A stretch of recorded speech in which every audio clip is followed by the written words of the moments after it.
RTP. Harold Burbaron, ministro de Trabajo, justamente ya lo anunciaba María Fernanda Perrones, las gestiones sobre el ministerio, pero también sobre este tema que habíamos y estábamos conversando.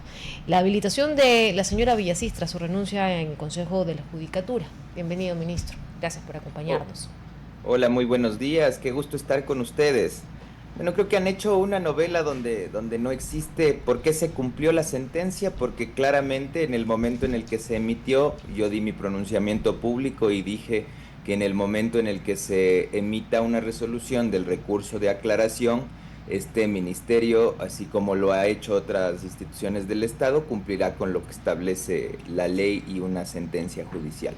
Entonces, no creo que hay mucho Bueno, que escudriñar en el tema. Lo que se ha hecho es cumplir con la ministro, sentencia en el momento en el que se ha resuelto el recurso. ministro, buenos días, ¿cómo está María Fernanda Perrone? Con Buenos nosotros días. habló luego de su decisión. Y puede ser que a usted le parezca que no hay mucho, pero a quienes pensamos que esto tiene que ver con una decisión más política que administrativa, sí hay mucho que explicar, sobre todo en las coincidencias, sobre todo después de la renuncia y sobre todo lo que se ha visto con otras personas que tienen impedimento y que 2 pestañeos después ya no lo tienen. Todos tenemos libertad en este país de pensar y de interpretar la situación y los hechos conforme lo consideren. Lo que hay que hacer es ser bastante objetivos en lo que ha pasado. La situación de la señora Villasís no es única, la comparten muchas personas, además a nivel del país. Pero, Actualmente hay un concejal, además, aquí en la ciudad de Quito, que ha puesto en Twitter también, en varios medios de comunicación, que tiene un impedimento y que hay discordancias entre el sistema del SRI y del Ministerio de Trabajo. El mismo procedimiento que se lleva con la señora Villasís se está llevando con el señor, pensando en gente pública, ¿no? En personalidades públicas. De ahí hay muchas personas que claramente tienen estos conflictos y se resuelve a través de una norma interna. Lo que hagan otras funciones del Estado no me corresponde interpretar. Ahí sí habría una injerencia clara, que es lo que han querido posicionar en otros espacios. Lo que he hecho yo básicamente es conseguir el procedimiento establecido en las normas internas y en la ley.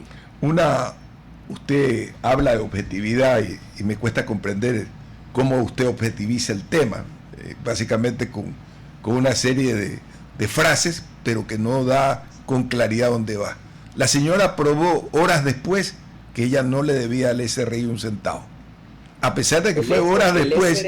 El SRI probó horas después que sí tenía obligaciones. Y eso es lo que ella no dice. Y eso es lo que su equipo jurídico tampoco aclara a la ciudadanía y que tampoco me corresponde a mí aclararlo en redes sociales porque no es el espacio. El espacio es la vía judicial en donde este tema se aclaró y por eso es que se ha resuelto de esta manera. Hay hubo dos informaciones discordantes en su momento que siguen existiendo entre el certificado que ella presenta y lo que el SRI le contesta al Ministerio de Trabajo, lo que debía proceder, que es lo que le dijimos además a la jueza y no hizo en su momento, es convóquele al SRI y a la audiencia y preguntémosle de manera formal a él para que lo diga en este foro, no en medios de comunicación, no en redes sociales, si tiene o no tiene obligaciones pendientes. Nada más. Eso es lo único que el Ministerio de Ok, Trabajo ha pedido y ha seguido pidiendo al Servicio de Rentas Internas y a la defensa de la señora Villasís. adelante, Jorge. Ministro, me gustaría preguntarle un poco sobre, cambiando de tema, las reformas que quizás laborales que tengan sobre la mesa, algo que estén manejando, planteando, planificando, incluso también preguntarle si ya existe algún resultado por parte de ese acuerdo ministerial que ustedes sacaron hace ya algunas semanas atrás, si ha existido quizás un incremento o algo que haya sucedido como resultado en general a raíz de ese acuerdo ministerial. Gracias, Jorge, por tu pregunta. Nosotros tenemos tres temas importantes que hemos posicionado en el Consejo Nacional de Empleo y Salarios, reformas que además están siendo construidas de manera tripartita. Ya salió el tema de la jornada eficiente, que obviamente tuvo críticas desde varios sectores, pero en estos momentos vemos que ya están teniendo algunos resultados. Tenemos cerca de 3.500 solicitudes, registros a nivel nacional sobre el cambio de jornada. No hemos tenido denuncias sobre abusos por parte de empleadores, que era lo que más se posicionaba en redes sociales y en medios de comunicación. Y es más, yo que estoy presente en el territorio de manera constante, me he entrevistado con diferentes trabajadores que están haciendo uso de esta jornada y lo ven con buenos ojos, ven como una opción para poder mejorar su calidad de vida, mejorar sus ingresos a través de otro tipo de actividades. Tenemos 3 ejes temáticos más que se están trabajando en mesas. El primero es la reforma a toda la estructura procedimental del visto bueno. Ustedes saben que este es un procedimiento que ha sido muy discrecional y que ha tenido críticas tanto por parte de empleadores como de trabajadores. Vamos a reducir el tiempo de resolución de este procedimiento administrativo para que todos tengan claridad de que cuando se termina una relación laboral, esta debe de alguna forma permitir que se contrate a otra persona en esta empresa y que la persona que ha sido desvinculada tenga opciones de recibir de manera rápida su liquidación. Un tercer tema también que ha sido importante y que está sobre la mesa es la reforma al registro de sindicatos, al registro de organizaciones sindicales. Estamos trabajando en mesas a nivel nacional para construir una norma que se adecúe al cumplimiento del derecho a la libertad sindical. Y finalmente un tema que es súper importante tratarlo es el tema de la jubilación patronal. Ya mi antecesora Ivonne Núñez vino construyendo una propuesta para poder reformar la forma en la que se está provisionando la jubilación patronal y que no se vuelva una figura jurídica que separe trabajadores a los 20 años. Por lo tanto, tenemos ya un procedimiento que queremos ponerlo a consideración del país. Ministro, podría, ya que estamos hablando de estos proyectos, de estas normativas que se han mejorado, o por lo menos que se han reformado para mejorar el sistema laboral, quisiera que tal vez nos pueda desglosar y dar más detalles sobre esta propuesta en la cual pues se habla de recuperar el SECAP, pero destinar, en este caso, el 0,5% a través de los aportantes del IES. A ver, ¿cómo funcionaría? Y nuevamente, ¿no? Tomamos fondos del Instituto Ecuatoriano de Seguridad Social, ¿cuáles serían los beneficios para quienes aportamos, por ejemplo? Desglosar mejor esa parte. Ya, gracias por la pregunta, porque tu comentario posterior a la pregunta es impreciso y entiendo yo que lo que debemos hacer es generar claridad a la ciudadanía. Hasta el año 2015, el Instituto Ecuatoriano de Seguridad Social recibía aportes de los empleadores como una institución meramente recaudadora. ¿Qué significa eso? Que este presupuesto del 0,5% que estaba en el Código Orgánico de Finanzas Públicas, Monetario y Financiero, pasaba de manera directa al SECAP. Esto en el año 2015, con una reforma a la ley, se licuó en el presupuesto de la Seguridad Social. Es decir, no es una propuesta nueva primero, es algo que queremos retomar porque en su momento se le quitó con esta decisión la posibilidad a los jóvenes de tener capacitación gratuita por parte del Estado en certificación de competencias laborales. ¿Qué es la certificación de competencias laborales? Un primer escalón que puede tener el joven para poder capacitarse de manera rápida e insertarse al mercado laboral.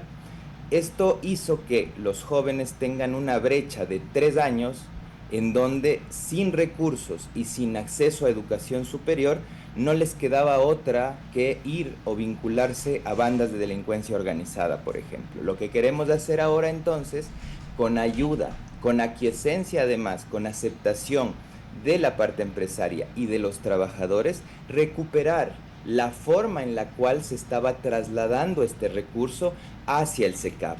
No tiene nada que ver con tomar recursos del Instituto Ecuatoriano de Seguridad Social y pasarlos al SECAP, sino solamente retomar la forma en la cual se estaban recaudando estos recursos.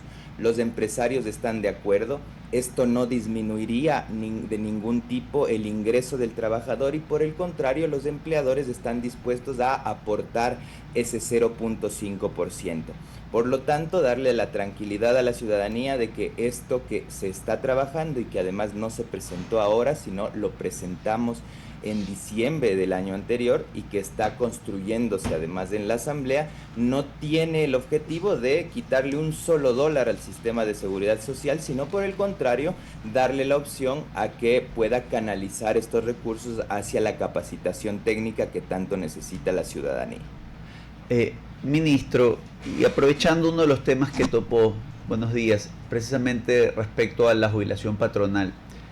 Hemos visto un estudio que señala un alto nivel de endeudamiento en la población ecuatoriana.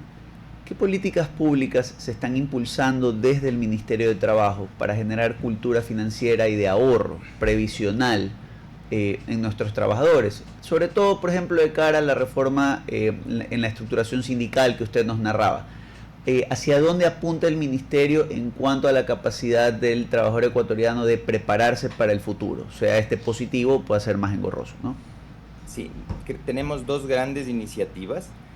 La primera es un trabajo que estamos haciendo muy de cerca con la Junta Monetaria y Financiera. Ustedes saben que muchas normas le obligan al Estado a capacitar a la ciudadanía en tema de administración de recursos, en tema de administración financiera, y lo estamos haciendo ya de manera directa con los diferentes sectores para que lleguen a los colaboradores. Esto es algo que lo estamos implementando de manera bastante reciente. Y por otro lado también contarles que en la Asamblea se aprobó una ley que es la Ley de Educación Dual.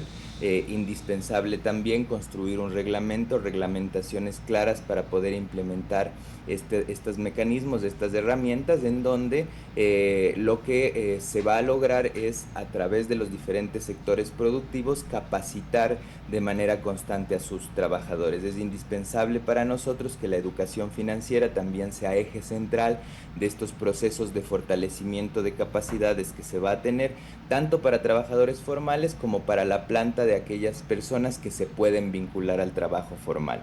En esa lógica, el ahorro, por ejemplo, los ahorros programados, etcétera, que no están tampoco como materia obligatoria, digamos, en las normas del ministerio o para un trabajador, pueden ser una opción que en su momento el trabajador decida en concordancia con los diferentes empleadores para programar una posible cesantía en su momento. Lo que también queremos es fortalecer el sistema de seguridad social, y para eso sin duda alguna necesitamos que aumente la planta de trabajo formal en el país, es decir, que aumenten los aportantes. Y para ello todas las reformas que se están proponiendo ahora, tenemos una meta de este año de llegar al 40% de trabajo formal. Usted. Señor ministro, yo tengo una duda que lo venía hace un tiempo pensando, quizás usted también pueda ayudar un poco en esto. Debo confesar que no soy abogado en ese sentido, pero he consultado y entiendo que, poniendo como contexto, Ecuador es uno de los países con mayor emprendimiento, tasas de emprendimiento, al menos en América Latina, que si un emprendedor dentro de sus primeros, bueno, en general, si un emprendedor por ABC motivo quiebra, es que es parte del juego, no puedes crecer como también puedes quebrar, pero si llegase a quebrar, tiene que indemnizar a sus trabajadores como si los estuviera despidiendo.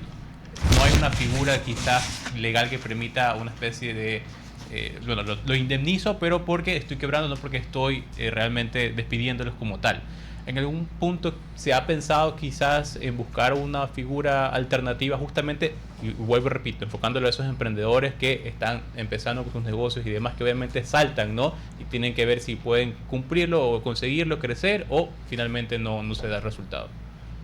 Bueno, tu pregunta está muy relacionada a la realidad. Lo que tú has planteado es algo que pasa porque la norma en general, el Código de Trabajo, que data de 1938, no diferencia las escalas de emprendimiento, de tipo de negocio para las relaciones laborales. En esa lógica, varios estudios a nivel internacional y nacional también han establecido que el tiempo de éxito y el porcentaje de éxito de los emprendimientos en el Ecuador no sobrepasan cerca del 25% en 3 años, y mucho de esto tiene que ver con las altas cargas de regulación laboral que tenemos.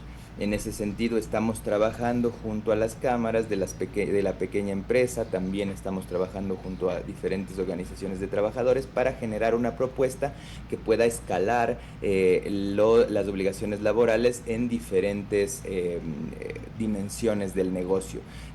La dificultad que existe es claramente el nivel de la regulación, porque todo esto está en el Código de Trabajo. Lo que debería hacerse es una reforma legal.